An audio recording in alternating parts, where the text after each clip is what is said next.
Gene, or Gene Thurneau II, was by all accounts a man of warmth, dedication, and resilience. Born in Kansas City, Missouri, Gene grew up with solid Midwestern roots and later served his country as a member of the U.S. Air Force. And after a successful stint in the Air Force, he transitioned into a career as an air traffic controller. Very stressful job. My grandpa used to do it for like 30 years. Hats off to the people in air traffic control if you're listening to this by chance. But this is where his natural charisma quickly made him popular among colleagues. And at the Columbus Municipal Airport in Nebraska, one of his early postings, Gene's friendly, outgoing nature stood out. And he was described as extroverted and friendly, always ready to strike up a conversation. The opposite of me. Just kidding, I'll talk to anybody, really. It'll just kind of segue into a conversation of just deep-rooted trauma, and we trauma bond, and it just goes south really fast. But anyway, Gene was the kind of guy that had an easy smile and a kind word for everyone he met. And outside of work, he led a humble life, doting on his 3 pet dachshunds that he affectionately considered his family. Rupert, you hear that? Rupert's a dachshund, by the way. Rupert, you're a dachshund. Aww. But those who knew Gene paint a picture of a good-looking man who was trim, personable, and full of hope for the future.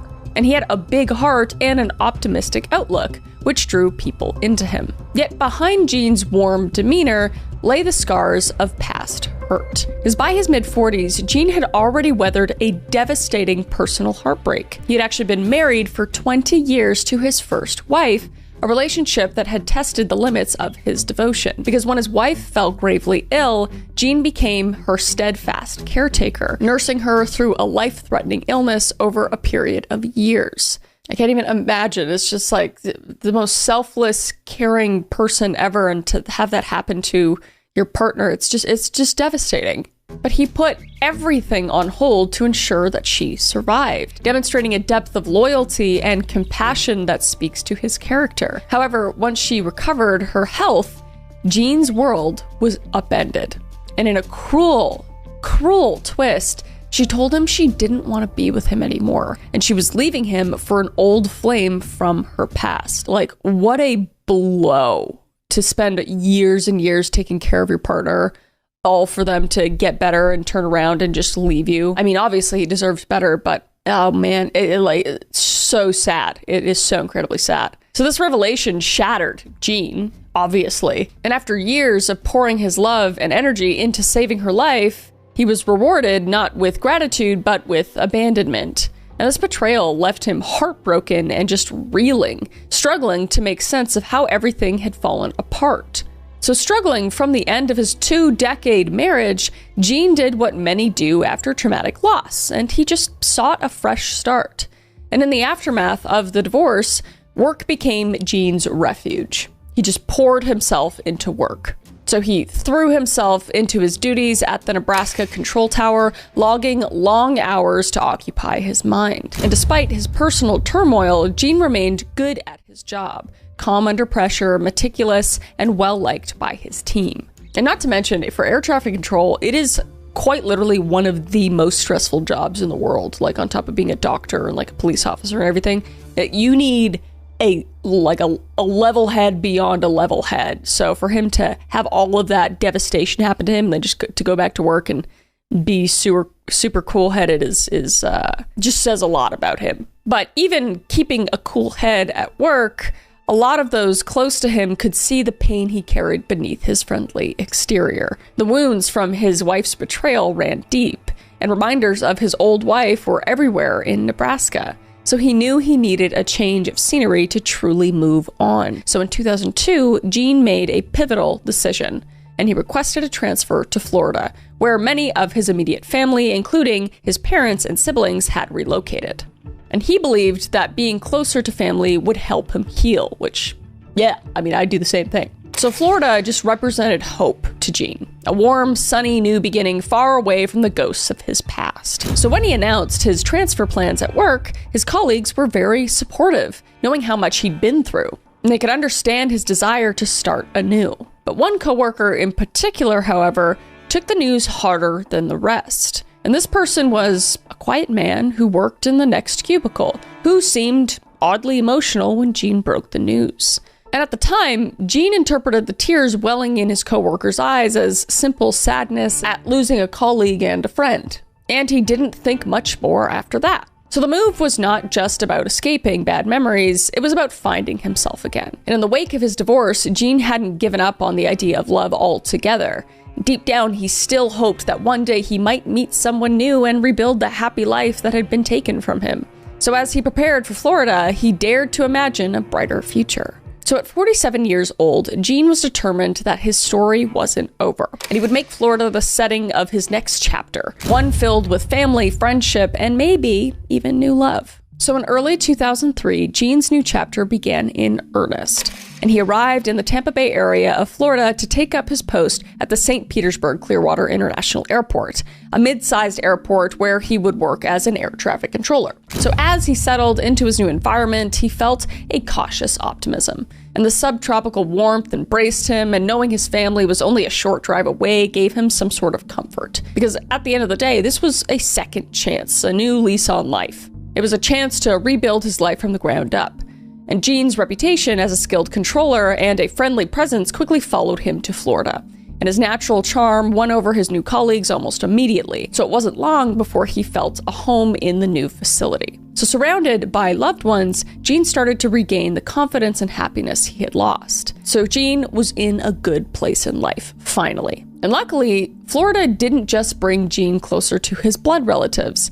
It also led him straight to the woman who would capture his heart. And not long after transferring to the new airport, Gene met Juanita, or JJ, Formoso. And JJ was a vivacious 48-year-old air traffic controller who worked alongside him. And JJ was a Florida native and a mother, known among coworkers as a confident, skilled professional who could handle the high-pressure environment of the control room with ease. And like Gene, JJ had her own painful history, because she was also going through a difficult divorce after about 20 years of marriage herself. So perhaps it was this shared experience of heartbreak that drew them together. Or maybe it was simply their natural chemistry. But in any case, sparks flew from the moment JJ and Gene met. And JJ certainly noticed Gene early on. And by all accounts, she was quite taken with him. The handsome new guy with a ready smile and kind eyes. At first, their interactions were the friendly, professional kind, and then Gene, still cautious from his previous hurt, took things slowly, just like the ultimate gentleman. He wasn't really the type to rush into another relationship, especially at work. But as weeks turned into months, the connection between Gene and JJ deepened, and they'd chat about work, then about life outside of work. Coffee dates became a regular thing, a highlight of both their days, but Gene and JJ kept it discreet. And for 2 whole years, they quietly nurtured their budding romance in private, not wanting to complicate their jobs with personal drama. Just the utmost professionalism. But it would be Gene who would finally muster the courage to take it to the next step. And one evening, after 2 happy years of dating under the radar, Gene proposed marriage to JJ. And by then, he knew without a doubt that she was the partner he wanted to spend the rest of his life with. And her answer was an enthusiastic yes. And when the couple shared the news of their engagement at work, the control room erupted in spontaneous applause. And their coworkers were genuinely happy for them, having sensed that there was something special between Gene and JJ. Your coworkers always know. They always know the tea, what's going on. And Gene just simply felt grateful to have the support of his colleagues as he and JJ embarked on a new journey together. So with the wedding on the horizon and their love solidified, Gene and JJ decided it was time to lay down roots in a place that they could call their own. And even before they officially tied the knot, the couple agreed that they wanted to build a home together, literally from the ground up. And they dreamed of a place tailored to their tastes, where they could start fresh and leave past sorrows behind. So wasting no time, they pooled their resources and purchased a spacious lot in an upscale gated community in Land O'Lakes, Florida, about 15 miles from North Tampa. And the neighborhood was quiet, secure, and picturesque, the perfect setting for the future. And soon, architects and contractors had blueprints drawn up, and construction on their custom dream home commenced. And before the house was completed, Gene and JJ made their commitment official. And they engaged vows in a small, intimate wedding ceremony, attended only by family and their closest friends. And Gene's face was full of happiness as he watched JJ walk down the aisle. Because after everything that he had endured, here was finally a moment of pure joy. So as the months rolled on, construction on their home neared completion. But little did they know that someone else had been imagining that life as well, watching their dream home rise brick by brick with very different emotions. And for now, Jean and JJ were simply happy, looking forward to settling into married life. And they had no inkling that their happily ever after was already under quiet threat from the shadows of obsession lurking in the background. So back when Jean was in Nebraska, there was another air traffic controller by the name of Robert Dean, or Bob Peterson. And Bob was the same age as Jean. Both men were in their late 40s at the time. But aside from that coincidence, he seemed at first glance to be Jean's polar opposite. Physically, Bob Peterson was overweight and balding, with a rounded build and unassuming presence. Where Jean was fit and traditionally handsome, Bob had the look of a middle-aged man who perhaps spent more time with stamps and books than at the gym. And I say that because Bob enjoyed stamp collecting as a hobby. Not saying that all people that collect stamps look like Bob, I'm just saying that he literally collected stamps. And socially, the two could not have been more different. Jean, as we know, was chatty and outgoing, while Bob was quiet, introverted, and somewhat reclusive. So in the bustle of the control tower, Bob tended to keep his head down and focus strictly on work. And he wasn't disliked by any means, and colleagues found him polite and competent, but he just didn't mingle much. He was basically the kind of person who could fade into the background really easily, the definition of a wallflower. He was said to be called Boring Bob by some colleagues, that's rough. But this was due to his mild and unremarkable demeanor. But despite being well-educated, he lacked the easy confidence that Jean exuded. So Bob largely kept to himself, offering only a few words here and there beyond necessary job-related talk. And the tower staff accepted Bob as he was. A harmless, unobtrusive presence who did his job and then went home. And that was that. So if anything, a few coworkers felt a bit sorry for Bob. He didn't fit in easily and he was solitary by nature, but still, people knew very little about his personal life as he rarely volunteered information about himself. Because Bob didn't share stories or jokes the way Jean did. And if he smiled, it was unusually in response to something Jean said. As if Bob looked to Jean for cues on how to act, in like a psychopathic way. When you see like in movies when psychopaths are like practicing how to smile and like use emotions in the mirror, that's how I picture Bob was. So in many ways, Bob was an enigma to his colleagues, a seemingly ordinary, even dull man whose inner thoughts remained largely closed off to those around him. And it might have stayed that way with Jean, the sociable star, and Bob, the quiet loner, if not for Jean's own kindness and natural friendliness.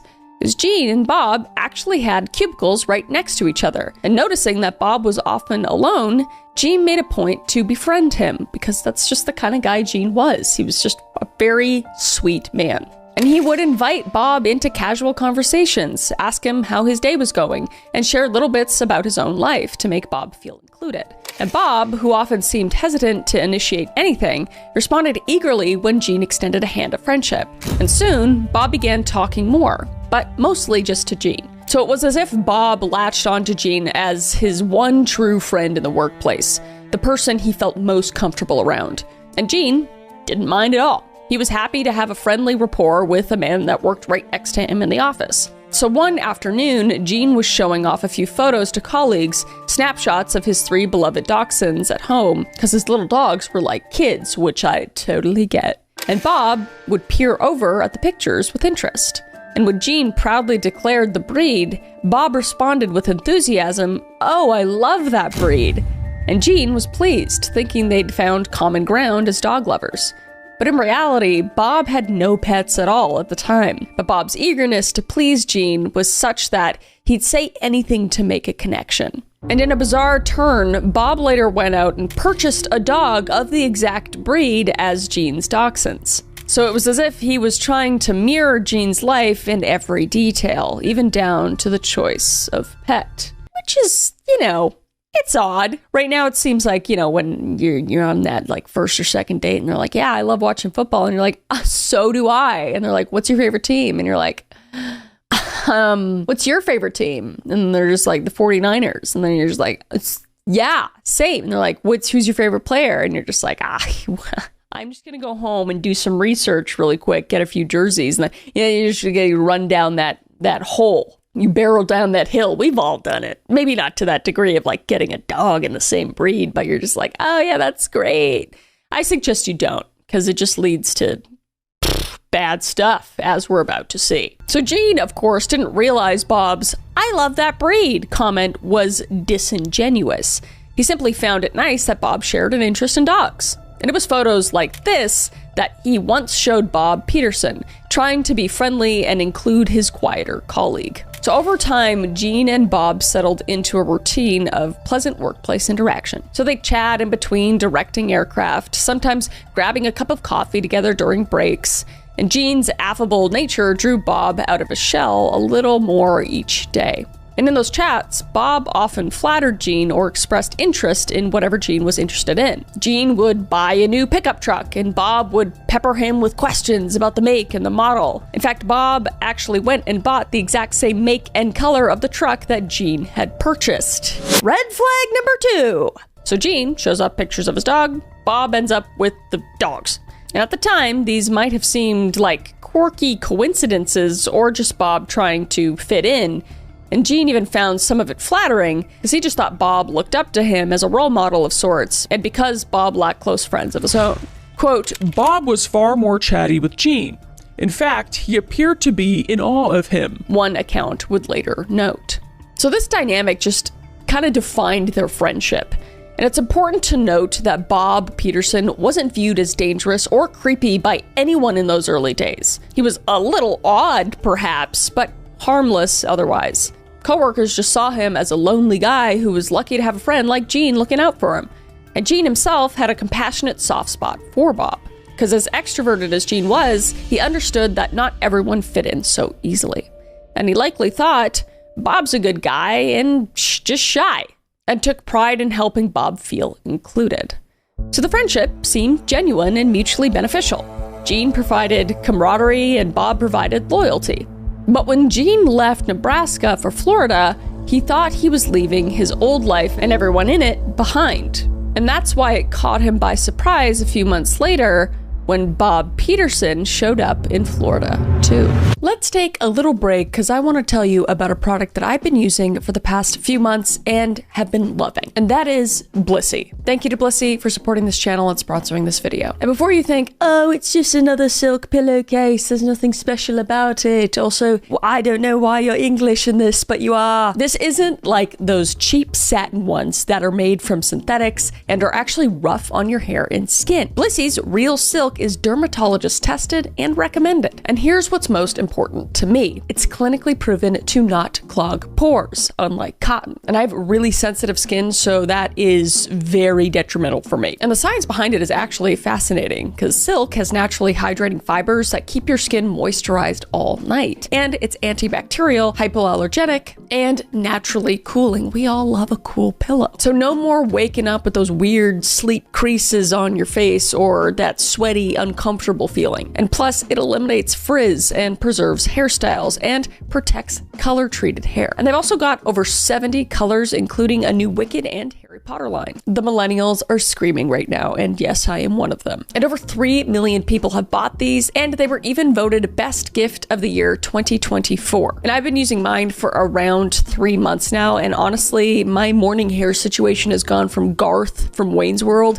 to Amy Dunn from Gone Girl. Say what you want about her, but she's got great hair. Not to mention my skin feels softer and those little lines around my eyes seem a little less noticeable, which I will take. And plus, all around, I'm just sleeping better because there's just something about a cool pillowcase that is lovely. And because you're a listener, Blissy is offering 60 nights risk-free plus an additional 30% off when you shop at blissy.com/CCCM. That's BLISSY.com/CCCM and use code CCCM to get an additional 30% off. And trust me, your skin and your hair will thank you. Thank you so much to Blissy for supporting this channel and sponsoring this video, and let's get back to the video. So in early 2003, roughly 3 months after Gene's transfer, Bob appeared in the doorway of the St. Pete Clearwater Control Tower office, smiling broadly at Gene. So Bob had managed to secure a transfer to the same facility as Gene. and the timing was uncanny. The dogs in the truck aren't seeming so innocent at this point, because Bob had left Nebraska and followed Gene to the very same corner of Florida. So was this just a really weird coincidence?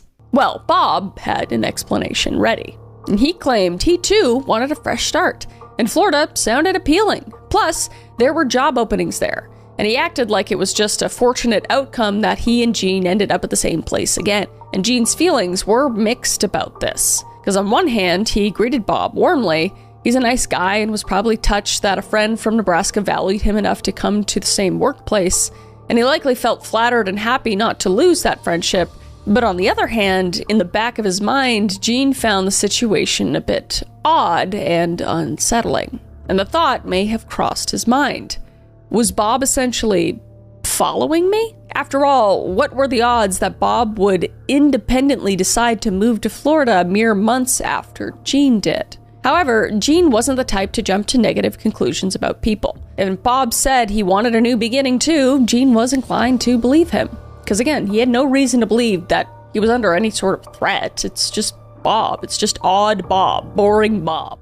And Bob even framed it as wanting to start over just like Gene had. So Gene brushed aside the slight unease. And he probably thought, poor Bob doesn't have much tying him to Nebraska, so why not Florida? And Bob also had no spouse or children, and his brothers and family were scattered elsewhere. So relocating was very feasible for him as well. So Bob's integration into the Florida team was again low-key. He resumed his quiet, efficient work style as if nothing had changed except the weather. And for Gene, however, the odd coincidence of Bob's migration planted the first seed of concern, because Bob's sudden appearance made him a little uneasy. And Gene couldn't quite put his finger on why, but it felt as if a shadow from his old life had followed him into the new one. But still, Gene chose to see the good. And if Bob was coming all this way with no friends or family around, well, Gene would be a friend to him now, because why wouldn't he be? But still, this odd timing of Bob's transfer, which no one really questioned, would later be recognized as one of the many red flags that something was amiss. So as the months went by, a series of strange coincidences and patterns began to emerge in Bob Peterson's behavior. Patterns that were noticed, but not fully understood at the time, by Gene and JJ specifically. And one of the earliest odd incidences happened when Gene and JJ were preparing to move into their new dream home. And both Gene and JJ had put their existing houses on the market because each of them owned a home before marrying each other. And to the couple's surprise, Bob expressed interest in buying Gene's old house as soon as he learned it was for sale. Third, fifth, sixth, eighth red flag? And on the surface, it might seem convenient, I guess. I don't even think it looks convenient. I just think it looks creepy at this point. But, it could be a friend wants to buy your place, saving you the hassle of listing it, I guess. So Gene was open to the idea and entertained Bob's offer. But then Bob made a strange request, and he wanted Gene's linens. Specifically, Gene's bed sheets and pillowcases to be included as part of the home purchase. Red flag number 52. I think that adds about 30 red flags. That's weird and creepy, and he's going to do weird shit with your sheets. But how not inconspicuous can you be, So when Gene first heard this, he likely chuckled, thinking Bob was joking, but Bob was dead serious. He wanted those very sheets Gene slept on. But why on earth would Bob need Gene's personal linens? It was an extremely intimate, odd thing to ask for. And I think I know exactly why, but I'm not going to talk about it, and you can use your own brain for that. But the house sale itself did go through, but the linens and pillowcases were not included, and Bob did not hide his disappointment. And perhaps Gene rationalized the linen episode as just Bob's social clumsiness or eccentric taste, I guess. But red flags were literally everywhere. But I guess at the time they were scattered and small enough to ignore or explain away. We can see it because we're reading through the whole story, but scattered out over, years at a time, I get why it's just like, that's just, Bob's just like that. So Gene and JJ found Bob's behavior weird, but not overtly threatening. He was just always there. always interested and always watching. In an era before stalking was a common workplace topic, Jean mostly interpreted Bob's mimicry as awkward hero worship. But JJ felt something was off. But likely, she never imagined the depth of Bob's obsession. And they would soon find out, in the most horrific way, just how dangerously fixated Bob Peterson had become with Jean. So by the fall of 2006, Jean and JJ Thurneau were on the cusp of a perfect life they had fought hard to build. Their new custom home was finally complete, and they moved in amid a flurry of joy and relief. And the house was everything they'd hoped for. Every corner of the home represented a fresh start, and this place was truly their own, untainted by past memories. And as newlyweds, this was a thrilling time for them. And after settling in, Bob repeatedly insisted on visiting them at their home. And his persistence verged on pestering.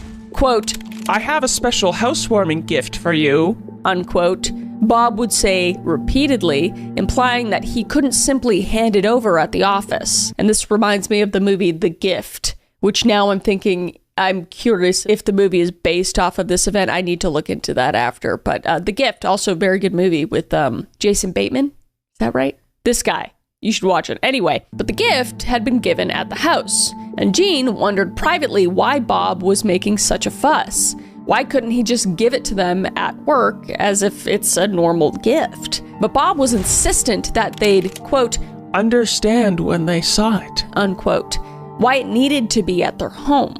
And Jean and JJ felt a growing sense of obligation because he was a coworker they did see every single day because both of them worked at the same job as Bob. And Bob had gone out of his way for their wedding gift even though they hadn't invited him to the wedding. And the gift was an expensive Swarovski crystal vase. And this gift was unexpected and very lavish, far beyond what most coworkers would give. And Jean and JJ were a bit uncomfortable with it, but also touched by Bob's gesture. In fact, they felt a twinge of guilt for not inviting him when they saw how much trouble and expense Bob had gone into picking out the crystal vase. And Bob's intention, it appeared, was to ensure they did feel guilty after he felt upset for the lack of invitation. And in that, he succeeded. But Jean couldn't shake a mild sense of obligation toward Bob after that, resolving to be even kinder to his lonely colleague.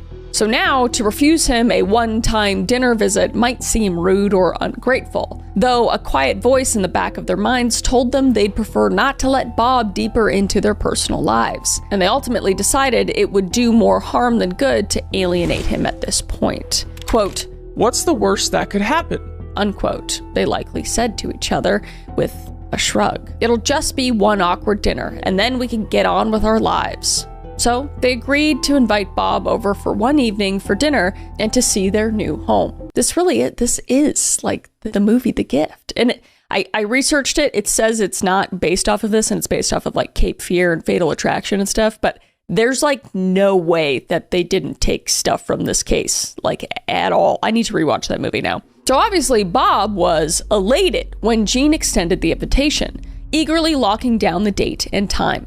So the night finally came for Bob's visit, and it would be a night that started innocently enough, but ended in unimaginable horror. So it was November 1st, 2006, a Wednesday, and Jean and JJ planned a simple dinner at home with Bob as their guest. And perhaps they chose a weeknight hoping to keep it low-key and short, like it wouldn't run too late because they had to wake up the next morning to go to work. And they even had plans to go out later that evening, or so they hinted to Bob, to ensure the dinner wouldn't stretch on indefinitely. So the couple braced themselves for an evening with their socially awkward friend. So Bob Peterson arrived earlier than expected that evening. In fact, he showed up on their doorstep before Jean and JJ had finished some last-minute preparations. And it wasn't a huge issue, as his early arrival meant they would be able to get him out of their house at a more reasonable hour, because they didn't want him to stay long, and initially, the dinner proceeded normally as any dinner would. But he had no problem indulging in the food. If there was one thing Bob did that night with enthusiasm, it was eat. So as he finished his plate and they thought he could leave soon, he insisted on more food. It was like the only thing that could keep him in the house, so he just kept eating and eating and eating, which I don't know why, but it's like terrifying. Just like you're kind of held captive in your own home by a guest who you can't let leave because they keep eating, and it's like such an awkward situation, but like, what else are you supposed to do? So they obliged Bob's appetite, but each passing minute made it clearer. Bob had no intention of leaving anytime soon. And it was getting later than they anticipated, and their hints about having plans later didn't seem to register with Bob. So Jean and JJ exchanged secretive glances. Like, how do we get him to leave? But Bob was not budging. And finally, perhaps sensing their impatience, or maybe simply remembering his own agenda, Bob perked up and said, I almost forgot about the housewarming gift I have for you. So he would reach down and pull out a beautifully crafted leather-bound photo album out of his bag. And on the cover, embossed in gold, with the name Thurneau, Jean and JJ were immediately intrigued. And it was a thoughtful and personalized gesture, so they would thank him as they opened the album together. And what they saw in the album made their smiles fade into expressions of shock, because page after page contained large, glossy photographs of their house under construction. And the very first image was their lot when it was just dirt, before building began. And the next showed early foundation work, then framing, then the roof going up. And as they turned each page, the house in the photos gradually materialized until the final pages showed the fully completed exterior. So they were looking at a chronological photo documentary of their home's entire construction process. And JJ's mouth hung open, and she and Jean shared a bewildered and disturbed look with each other and said, You've been at our house watching it being built? JJ finally asked, incredulous at the implication, and Bob beamed with an odd sort of pride, saying, Every couple of days.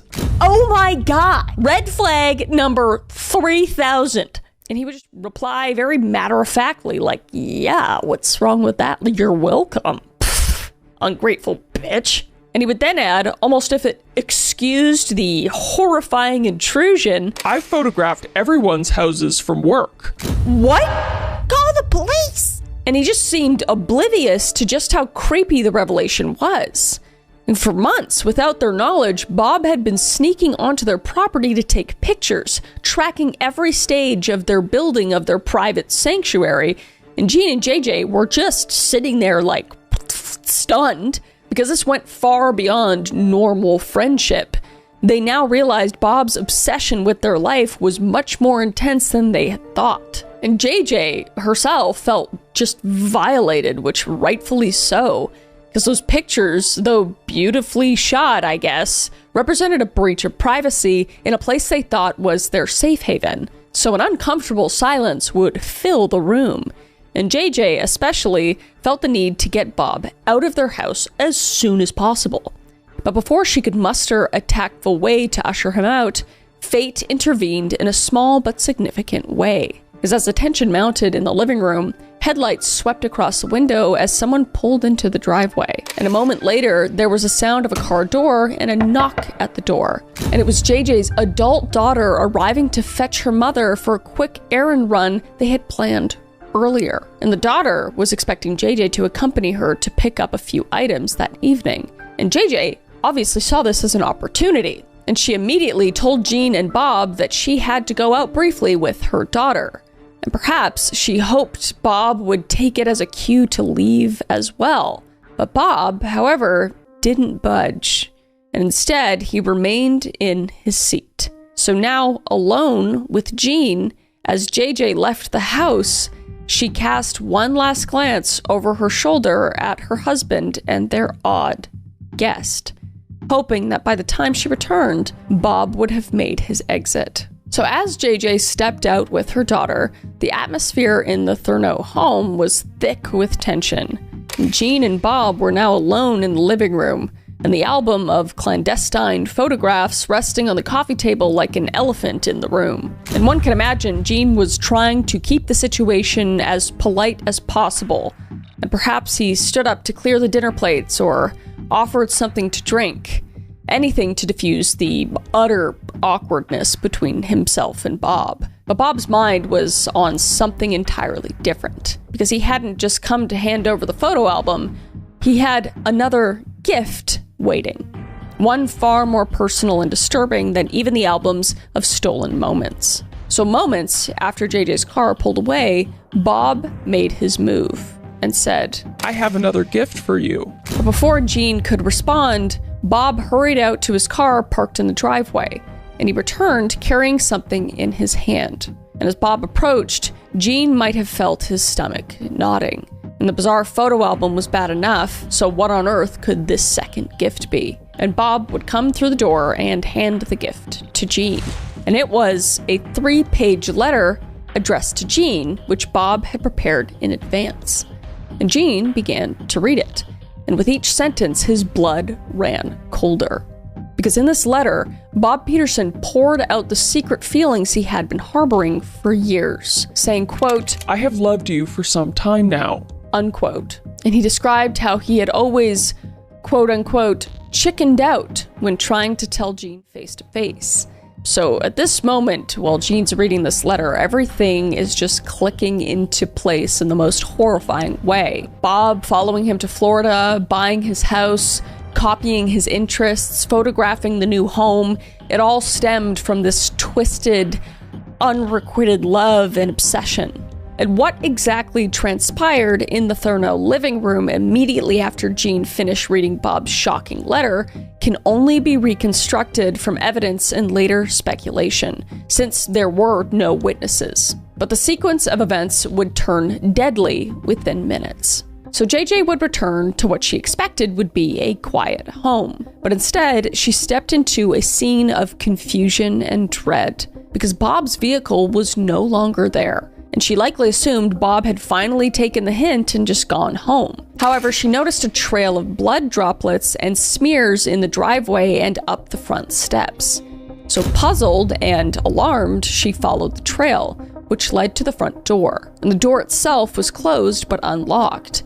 And JJ's stomach tightened, because Gene never would have left blood on the porch without cleaning it, and where was Bob? So she pushed open the door, calling her husband's name.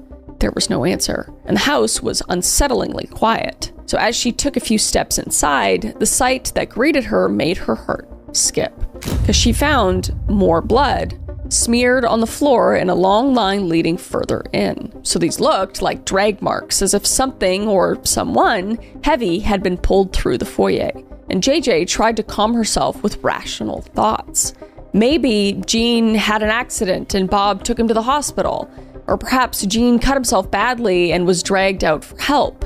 But if so, why was there still so much blood left behind? And just inside the living area, JJ's eyes were drawn to a pile of clothing on the floor, and she recognized them immediately, because it was a man's t-shirt, jeans, and underwear. And they were Gene's clothes, and they were soaked in blood, crumpled in a heap as if discarded hastily. So now, panic was rising in her chest, and this just made no sense. And Gene was nowhere to be seen, and neither was Bob. So her mind must have raced with every single terrifying possibility. And just fighting the urge to break down, JJ moved further into the living room, and her dream home had become a blood-spattered mystery. The Christmas tree they had happily put up that afternoon and now stood over a ghastly scene. And she picked up her phone to try and call Gene, only to hear something from within the room. And that was Gene's cell phone. And it was ringing faintly from within his pocket of his discarded jeans. So seeing Gene's phone abandoned amidst his bloody clothes, it's just sent a jolt of reality through JJ, because something violent had occurred here, and at the moment, any hope that this was a trivial accident just completely evaporated. And she realized with horror that Gene and Bob were both missing under deeply suspicious circumstances, because the blood indicated that someone was seriously hurt. So JJ would cautiously continue to look around, calling out for Gene in hopes he might somehow be there and in need of aid. But still, she was met with silence and no answer, and the house was empty, and something told JJ that Bob was not helping Gene. Bob was the danger, And her intuition flashed back to Bob's bizarre behavior with the photo album earlier that evening, and a chill ran through her spine. And in a matter of minutes, the person she had considered a harmless, if awkward colleague had become the prime suspect in her husband's disappearance. So as JJ moved through the living room, she stumbled upon a spent bullet casing on the floor near the couch, and the small metal shell glinted in the light. And it was a .22 caliber casing, as experts would later determine, which means a gun was fired in the home. So her reality was undeniable now. She was standing in a crime scene, and all signs pointed to an attack right here in their home. So trying to keep her composure, JJ immediately dialed 911, and Pasco County Sheriff's deputies were dispatched at once. And overwhelmed, JJ could only imagine the worst.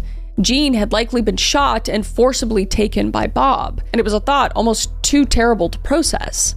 But all evidence was aligning with it. And JJ's eyes would land on one more thing that she hadn't noticed in her initial sweep. And she realized this must be what started the violence. And it was the 3-page letter Bob had given Jean. And her hands would tremble as she picked it up and began to read Bob's words for herself. And nothing could have prepared JJ for the vile content of Bob Peterson's letter. And as she read Bob's written confession, her revulsion grew with every word. Because here was Bob, a man she mostly knew as a quiet coworker who sometimes made her uneasy, laying bare an obsession she never dreamed he had. And Bob wrote that he felt he had been living a lie all these years by hiding his feelings for Jean. And he mused about his sexuality, admitting uncertainty about being gay, but certainty about being in love with Jean. And the letter described in disturbingly explicit terms Bob's longing for Jean, something that made JJ's skin crawl. But detailed fantasies and desires, including the jaw-dropping admission that he envied JJ because, quote, she gets to touch and see Jean's naked body every day, unquote. JJ likely felt disgust and anger at the line Bob was jealous of not only Jean's affection, but physical intimacy that was meant to be private. And then came the most horrifying part, Bob's threatening ultimatum. And he wrote, and likely spoke to Jean, that, quote, he would not leave the house until they had relations with each other. Adult things with each other. And Bob explicitly propositioned Jean for, stuff that you do with your mouth downstairs. I guess I could say that. Saying, quote, unquote, I'm not leaving until I taste your in my. And this is a line that JJ would never forget. And her heart broke and her stomach turned as she pictured how Jean must have reacted and the shock and betrayal he would have felt reading this from someone he considered a friend. And Bob's tone in the letter went back and forth between pleading confession and menacing demand. And it even included a twisted facade of religious remorse, saying, quote unquote, I have already asked for God's forgiveness, as if that absolved what he was about to do, which it didn't. It's evil. So clutching this letter, JJ burst into tears. And by the time deputies arrived and gently took it from her hands as evidence, she had seen enough to assemble the grim scenario in her mind. Bob had come out to Jean, been rejected, and snapped. And she could only imagine Jean's revulsion and anger at Bob's proposition and how that encounter turned violent, saying, quote, I'm sure Bob's feelings were extremely hurt. Jean would not hold back on how he felt about that, unquote. JJ would later reflect, recognizing that her husband would have been upfront in rejecting Bob's advances. And it was an unimaginable situation, because her kind, loving husband was confronted by a deluded friend's ultimatum. And JJ thought of Jean's likely last moments, and how horrified and in danger he must have felt, and how she wasn't there to help. So this tormenting thought would haunt her forever. And as police took stock of the scene, they too read Bob's letter and immediately understood the significance. Because here was essentially a written confession and motive left behind by the likely perpetrator. And it just shed light on why Bob Peterson might have harmed Jean, an all-assuming, unreciprocated love that tipped over into violence when rebuffed. And Pasco County Sheriff's spokesman Kevin Dahl later summarized the predicament saying, quote, "It's hard to tell what happened there after he gave him the note. We just know what the aftermath was," unquote.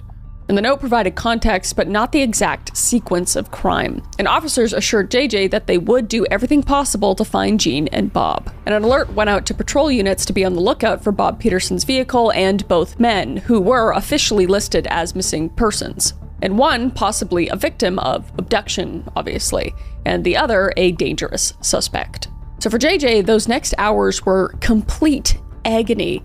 And her home, which earlier that day rang with laughter and domestic happiness, was now cordoned off with crime scene tape stained with her husband's blood. And she could barely process the surreal horror. Bob Peterson, of all people, had kidnapped her husband at gunpoint after attempting to force a sexual encounter. So the plot twist of reality felt like something out of a nightmare or crime thriller. And in the chaos of emotion, one thought gave JJ a glimmer of desperate hope. Jean might still be alive. And if Bob took him, maybe he only wounded him and was holding him somewhere. That was the only thing she could really hold on to at that point. And maybe Jean could still be rescued if they found Bob in time. So clinging to that possibility, she prayed silently, even as she answered investigators' questions through sobs. So the stage was now set for a frantic 2-day search, as authorities raced against the clock to locate Bob Peterson and unravel the deadly drama that began with a love letter. So the Pasco County Sheriff's Office launched into action on the night of November 1st, 2006. And given the bloody scene and Bob Peterson's ominous letter, the stakes were clear. Jean's life was in imminent danger if he was still alive, and Bob Peterson was armed and unstable and extremely dangerous. So police units scoured the immediate area around the Thurneau home for any signs of Bob's vehicle or the direction he might have gone. And inside the house, crime scene investigators collected the evidence, which was blood samples, Jean's discarded clothes, the shell casings, and Bob's letter. But obviously no signs of forced entry were found on the doors or windows, which made sense because Bob was an invited guest. And the implication was that Bob had likely pulled the gun on Jean while still inside, controlling him without needing a break-in. So as the night wore on into the early morning hours of November 2nd, no word came from either man, and Bob had not called anyone, as far as police could tell looking into his cell phone records, to claim responsibility, or to make any sort of demands. Nor had Jean managed to reach out for help either. So the silence only deepened the dread, and police began checking Bob Peterson's known addresses and contacts. And they learned quickly that Bob's listed address was Ellenton, Florida, a town about 30 miles south. So officers would go to Bob's Ellenton house, and they found no one home and no immediate signs of foul play there. It just appeared dark and undisturbed, as if Bob hadn't even been there recently. So this was a dead end, at least for the moment. And as the search stretched into its second day, the situation became more dire.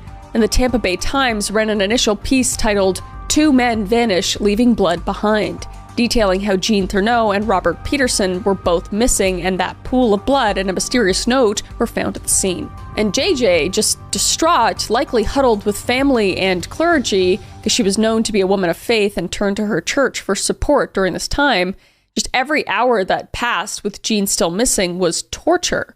And she was haunted by thoughts of what might be happening to him. I can't even imagine the dread she had in her at every moment. And investigators, meanwhile, dug into Bob Peterson's background for clues. And they interviewed colleagues from the St. Pete Clearwater Tower, and that's when more pieces of the puzzle came to light. Because coworkers began mentioning how Bob had transferred shortly after Jean, and how he'd always seemed fixated on Jean at work. And suddenly, the full scope of Bob's obsession became clear to law enforcement. This was not a spur-of-the-moment crime of passion, but the climax of a long, simmering fixation. And they realized Bob had effectively been stalking Jean for years, first in Nebraska and now in Florida, and all while keeping his love secret until this tragic end. So armed with this understanding, police theorized that Bob might have prepared a remote location in advance as part of his final plan, because he'd been extensively planning for years at this point, so why wouldn't he have like an endgame plan? And a big break would come late on November 2nd or early November 3rd when detectives searching Bob's financial records and belongings uncovered a rental agreement for a property in Safety Harbor, Florida. And the lease seemed recent, and Bob had not mentioned renting a place to anyone. So this hidden residence immediately became the prime lead. And it fit the narrative of premeditation. Bob possibly rented a secluded place to take Jean where he wouldn't be interrupted, which is horrifying. So armed with this new lead, officers rushed to Safety Harbor. And by now, it was November 3rd, 2006, 2 days since Jean had disappeared, and the dread was at its peak. And JJ just waited by the phone, fearing the worst, but praying for some sort of miracle. And investigators would approach the Safety Harbor rental house, unsure of what they would find. Would Bob be there with Jean tied up? Would there be a standoff? They had to prepare for anything. So on that morning of November 3rd, law enforcement converged on the address of Bob Peterson's rented house. And the neighborhood likely had no idea what was unfolding as police quietly surrounded the entire location. And after knocking and getting no response, they made the decision to force entry into the home, concerned that lives could be in jeopardy inside. So they breached the door and swept in tactically. And almost immediately, officers were met with a scene of utter horror in the master bedroom. Because there, lying on the floor of the bedroom, they found the lifeless body of Jean Thurneau. And the sight was absolutely gruesome. Because Jean, like he had left his home, was unclothed, and it was immediately evident that he had suffered severe violence. And most shockingly and gruesomely, his had been removed in a very brutal way. And it was assumed that a razor blade or other sharp instrument was used. And I think it just shows the frustration that Bob had for probably being angry that Jean did not want to do what Bob wanted to do. So that was the retort, was mutilating Jean in his most intimate area. And Jean had also been shot in the head with a .22 caliber bullet, and blood had pooled and dried on the floor around him. And not far from Jean's body, on the bed, lay the corpse of Bob Peterson. And Bob was dressed only in a t-shirt and underwear, and a single gunshot visible on his head.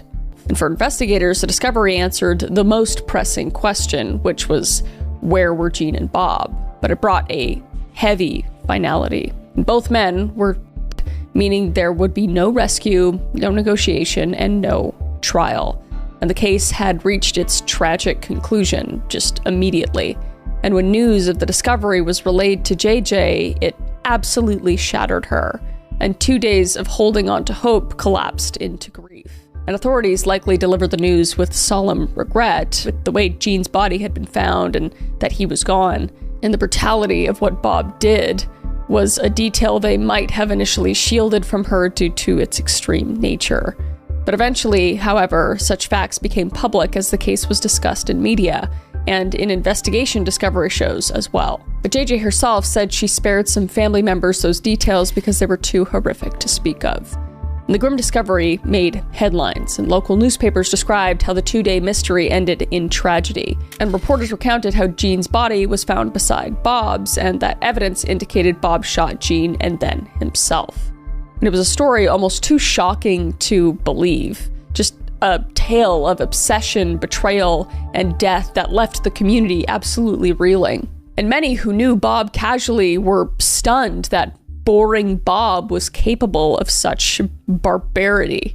And those close to Jean were just absolutely devastated that his hard-earned happy ending had been so violently snatched away.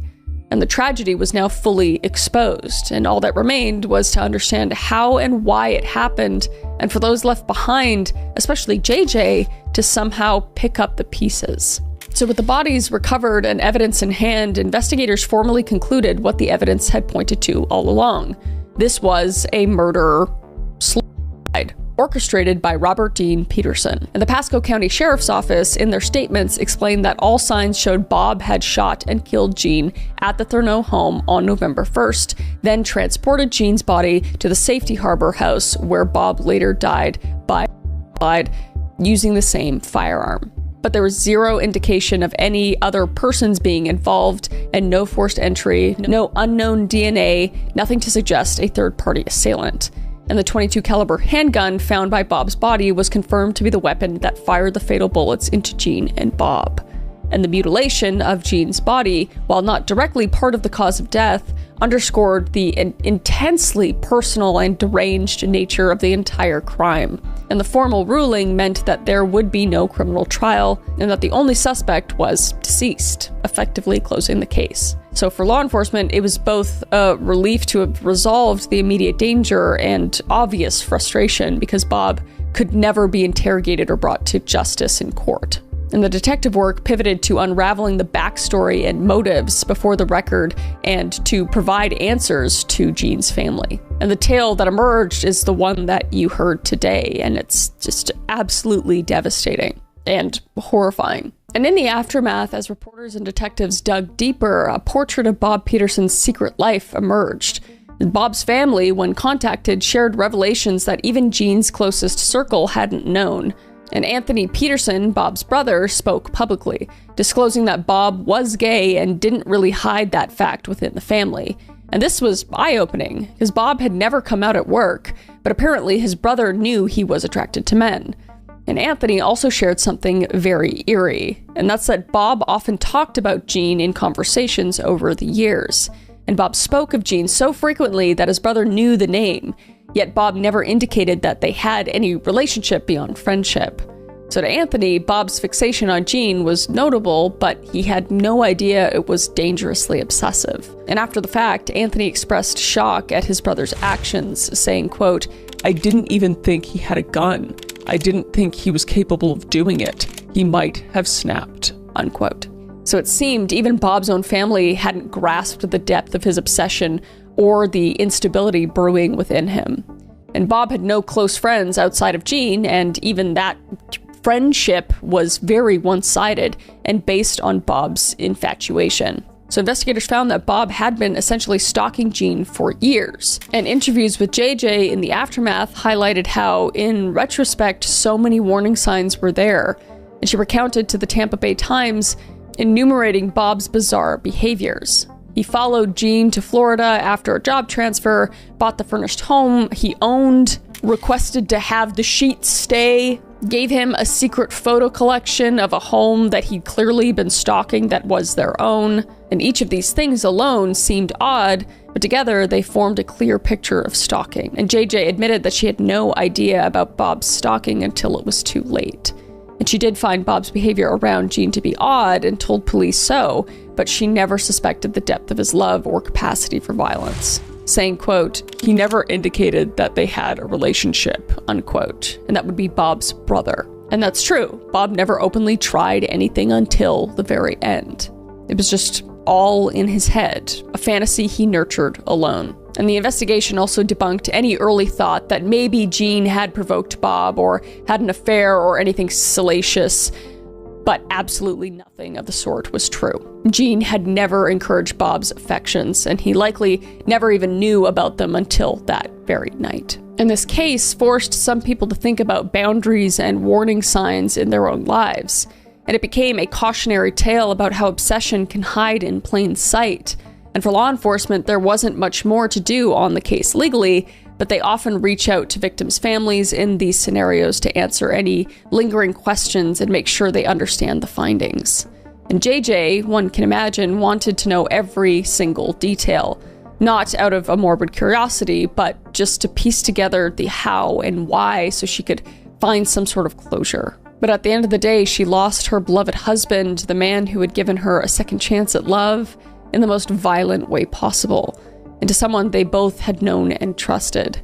JJ's immediate response was not one of hatred or vengeance. Rather, she leaned on her deep well of faith and compassion to get through the ordeal. And in interviews, an astonishing statement from her revealed the grace with which she tried to cope, saying, quote, "I don't hate Bob. How can you hate someone who is mentally disturbed?"